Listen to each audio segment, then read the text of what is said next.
This is a picture of a Kaaba. They're all over Arabia. What most people think of the Kaaba is this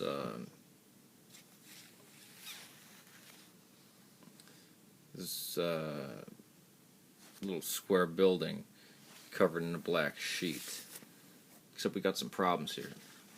If you look at a picture of the actual, what gets called the Kaaba in Mecca, you see that part of it has a circular foundation.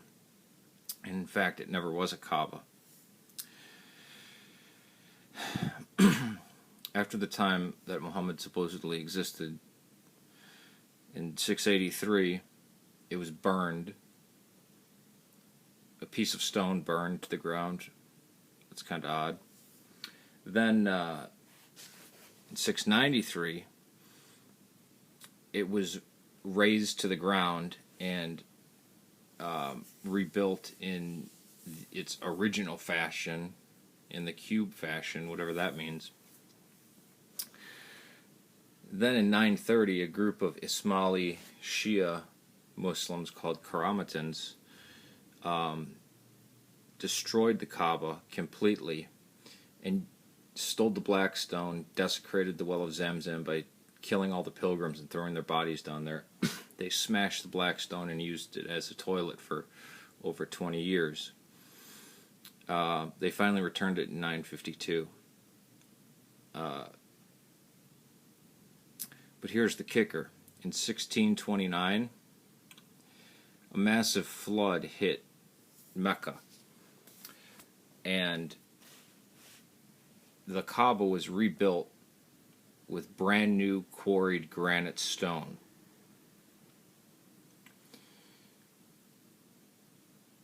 Now, the only response I got from a Muslim was saying, "Oh, it's just superstition for people to think that the black stone does anything or that the Kaaba actually needs to be authentic."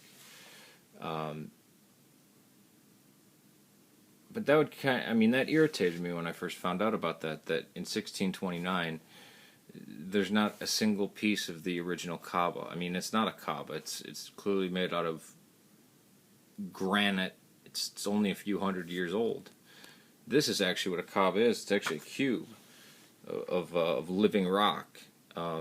If you look at the circular foundation, what was in Mecca was never the Kaaba. It was just a building. It was probably a Christian chapel, but the place that people go on pilgrimage, it's not even the real black stone, and it's not even the stones that Muhammad was around, because it was made out of granite by the House of Saud.